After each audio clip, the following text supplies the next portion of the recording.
Did you know that love can actually trick your brain into staying in a relationship that's destroying you? It's not just heartbreak, it's science. And if you don't understand it, you could stay trapped for years, questioning yourself instead of leaving.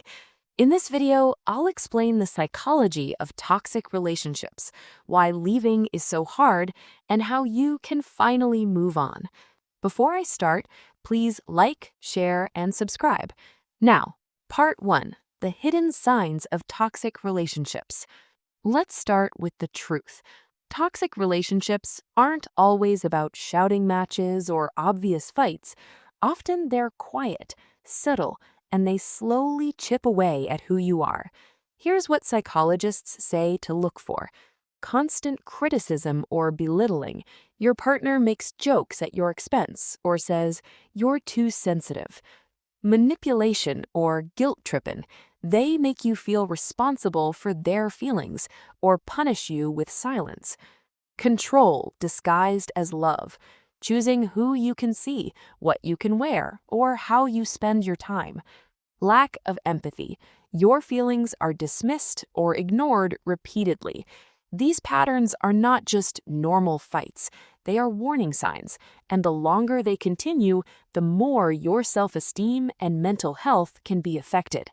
Example: take Sarah, for example.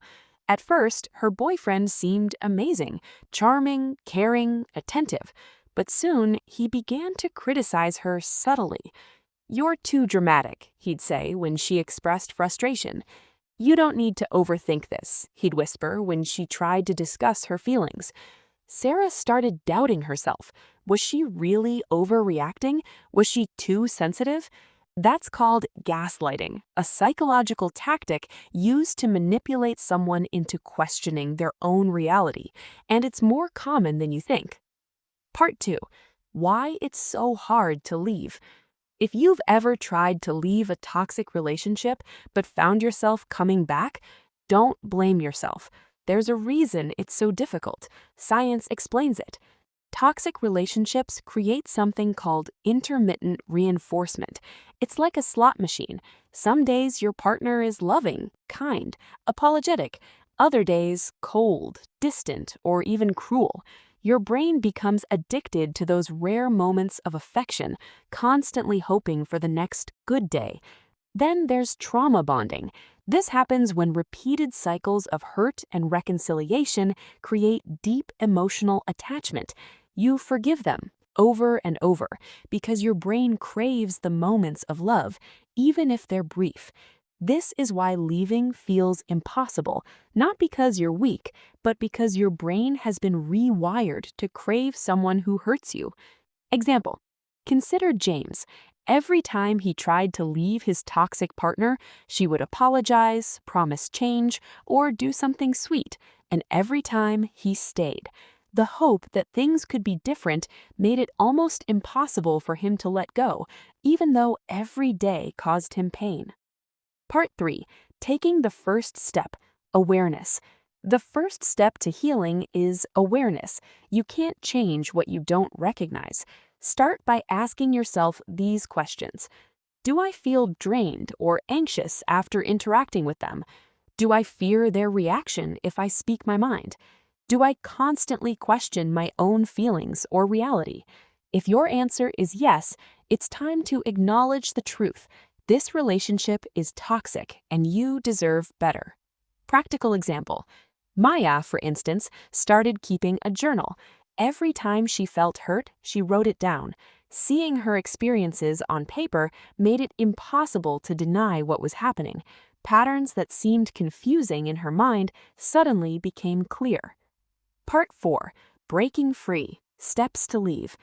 Leaving a toxic relationship isn't easy. It takes courage, planning, and support. Here's a step-by-step approach. Write it down. List all the behaviors that hurt you. Seeing them clearly helps you stop rationalizing them. Set firm boundaries. Reduce contact, block social media, or avoid private meetings. Protect yourself.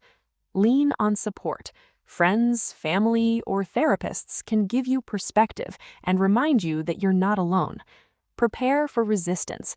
Toxic partners may try to manipulate you into staying. Stay firm. Reclaim your life. Rediscover hobbies, friends, and passions you may have set aside. This rebuilds your identity outside the relationship. Example: Sarah followed these steps. She blocked his messages, reconnected with her friends, and started painting again, a hobby she loved but abandoned. Slowly, she realized leaving wasn't just about escaping someone, it was about reclaiming herself. Part 5. Healing and letting go. Even after leaving, memories can linger. It's normal to feel sad, angry, or even guilty. But psychology offers ways to heal. Acceptance over denial. Acknowledge that the relationship was harmful. Cognitive reframing. Replace thoughts like, I lost them, with, I gained my freedom. Mindful detachment. Stay present in your life rather than replaying old memories. Meditation or journaling can help. Replace old habits. Fill your time with positive activities, hiking, learning, meeting new people. Your brain will associate joy with new experiences instead of the toxic bond. Example: Maya replaced weekend arguments with long hikes in nature. Slowly, her brain formed new associations: peace, freedom, and joy, replacing the pull of her past relationship. Part 6. Moving forward and rebuilding. Breaking free is just the beginning. The real victory is rebuilding your life. Surround yourself with people who uplift you, pursue dreams that make you feel alive, and never settle for anyone who dims your light. Remember, leaving a toxic relationship isn't a sign of weakness, it's a declaration of strength. Every step you take, no matter how small, is a step toward freedom, peace, and self-respect. You deserve love that lifts you up, not tears you down. You deserve peace, respect, and happiness, and it all begins the moment you choose yourself. Like, share, and comment if this story resonated with you. And remember, your best life is waiting just on the other side of letting go.